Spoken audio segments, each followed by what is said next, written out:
So today, we're off to pick up a supplementary project to Project 2J. Now, I'm not real sure about how I'm going to go about this yet until I get it home. I perceive it's going to be a fairly good base to work with, but we have to go and pick it up. And it's a bit of a trip. But first, coffee. And luckily, my coffee person has an app, so I can order it online. I can drive through and pick it up. Okay, coffee ordered. Let's go get it and get on the road.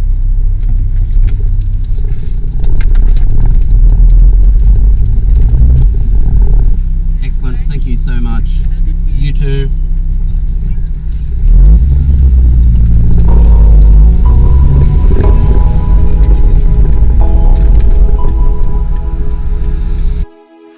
One for the resting, for the adjusting, one for the tired hands, one for the letdowns, all thanks to this old town, one for the shattered plans. You know the time has come for breaking some new ground. I'll let you drive, so we will stare at views we can't believe we found. We'll feel alive. You're still my favorite queen of the night, my friend. Let's drive off again. Let's drive off again. Let us where we fall once know what's right, my friend. Let's ride through the night. Let's ride through the night. We'll keep on going into the sun. We won't be slowing down all the night. You're still my favorite queen of the night, my friend. Let's drive off again. Let's drive off again. You need a high throne where you can be adored. You'll get what you deserve. This town is no fun. Your life has just begun. We need.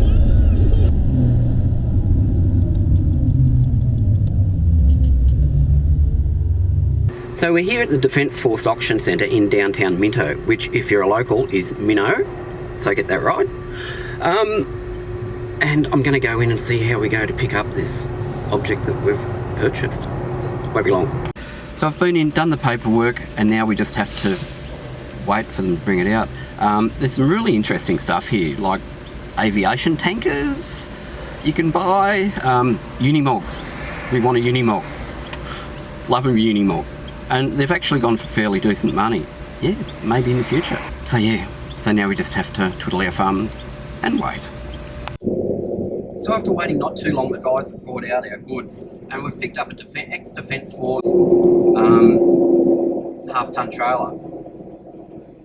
And why have we got it? Well, we're going to build a camper trailer, and I'm really not too sure of how we're going to do that yet. Whether we just throw a rooftop tent on what we have, whether we pull the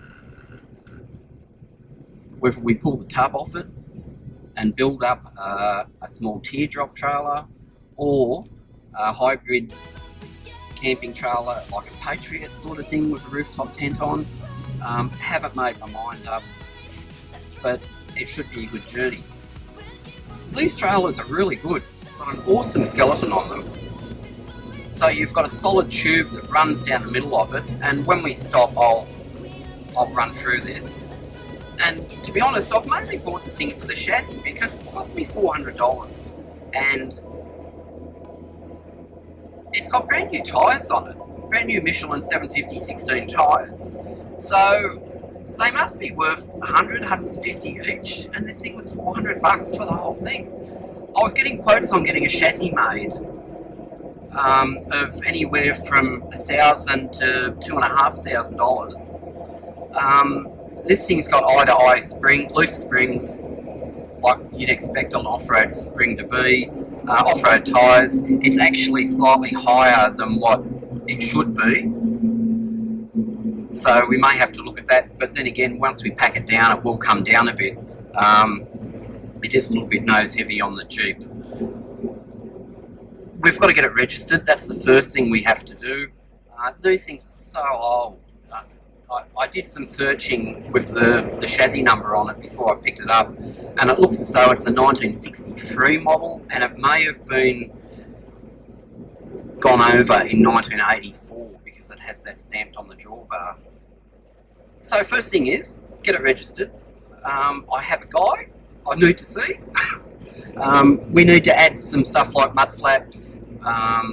It's got a single stop and tail light, and I think I need 2 of those.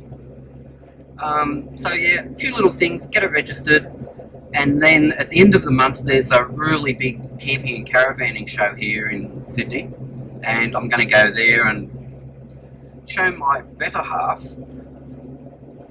whether she'd like a rooftop tent or something like a teardrop trailer. Both have got their ups and downs. Teardrop's the hardest thing to make, however, to be able to stop at a campsite and open the door and jump into bed is really appealing. Whatever we make, it has to be able to carry a refrigerator, some cooking facilities. Now for me, that would be a small Weber barbecue and maybe a single burner, and that would cover any cooking that I'd want to do. I'd like an inverter in it so I could run a coffee machine, because we all need a nice coffee in the morning. And yeah, accommodation for 2 people. It would be really good if I could throw a surfboard or a kayak or something on it too. So this sort of thing for me is for more touring holidays or weekends away, where we're going somewhere and sleeping in it and moving on. So yeah, why didn't I buy a camper trailer? Because people make those. Yeah, I know. I've had that said to me. And frankly, with the Jeep, you've got a few issues. The Jeep will legally tow 900 kilos with a ball weight of 90 kilos. And that's really hard to get. If you look at something like Patriot Camper, Bear, without a rooftop tent, they came in at, I think the lightest one was about 830 or 840 kilos. At a rooftop tent, we're over our towing capacity. They have a really heavy ball weight on them, so not a goer. There's a camper called an Ultimate Camper, which would fit. You can get those down to 750 kilos, and they've got a really low ball weight. But to buy one that's 20-year-old, we're looking at $20,000 or something. And I've always had a hankering to make some sort of camper trailer, because I go out looking at them and thinking, these are made really badly, and for the price that they're asking, I'm sure I could make something better using quality parts. So now's my time. Famous last words, those ones. So anyway, that's it in a nutshell. This thing is towing really well. We're sitting on about 100 kilometres an hour at the moment. Jeep hardly knows it's got it on. It weighs about 350 kilos as it is. The interesting thing with these number 5 trailers is they've got a fully welded tub. So they were made in the past for use with Land Rovers. So similar vehicles to a Jeep. The tub's fully welded so that when they were taking them to base camp, they could fill it up with water and use it for a water supply for the camp. And I hear they'll actually float. Not full of water, but I do hear that they will actually float. So yeah, I don't think I'll be testing that one out. And you can daisy chain number 5 trailers together, because they have a fitting at the back where you can do that. So yeah, interesting. But really interesting trailer. And as I said, for me, it was more buying the chassis for $400, which was a really big draw card, because, yeah, as I've said, and I will show you guys, this has a really good chassis. So, onward to home, and I'll pull up along the way and we'll have a quick look around this. So we've got this thing home. Okay. I'm really chuffed with this. I love this trailer. Yeah, bit of a concern, but anyway. So from the front we have a pintle hook, which I thought would be really noisy, but isn't. So I don't know. I have to rewire the whole trailer at the moment. I'm just running the normal 7-pin with a trailer board on the back. The reason for that is these things come with a NATO 12 plug connection. One, I don't know if they're legal here. Two, I can't find the connector anywhere. I've searched everywhere, and they're hundreds of dollars. So I think the easiest way is just rewire the whole trailer, which isn't a drama anyway. So from the front you can see this is a massive section that runs all the way to the back. So the backbone on this is huge. This is the connection at the back where they join the trailers up, and you can see underneath it that runs all the way from front to back. So as a chassis, it's a really good chassis. It is only leaf springs, it doesn't have shock absorbers, but if it's lasted all these years behind an Army Land Rover, I don't think we've got too many issues to worry about. Wheels and tyres are a Michelin in a 750 by 16. And as you can see, they've still got the dimples on them. So I'd say they're nearly brand new. Problem I've got with the trailer though is that it's heavy steel construction and weighs 350 kilos unloaded.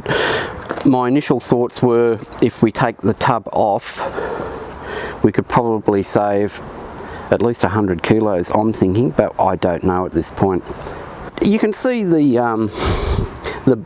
bungs where they fill these things up with water and let it out. It has got a little bit of surface thrust on. If I want to use the tub, it all needs to be sandblasted or the like. I don't know if I can use this as a single. I need to talk to a few people. I think I need to use these combination lights on either side. As you can see, there's no tailgate as such. A lot of the guys cut down the welds and hinge the tailgate on the back. I'm not too sure on that at this point, and I'm erring with the point that it may be easier just to take the tub off completely and start again with the frame. But that could change because I'm quite liking this thing. Tracks really well behind the car, and track on the trailer to the car isn't too different.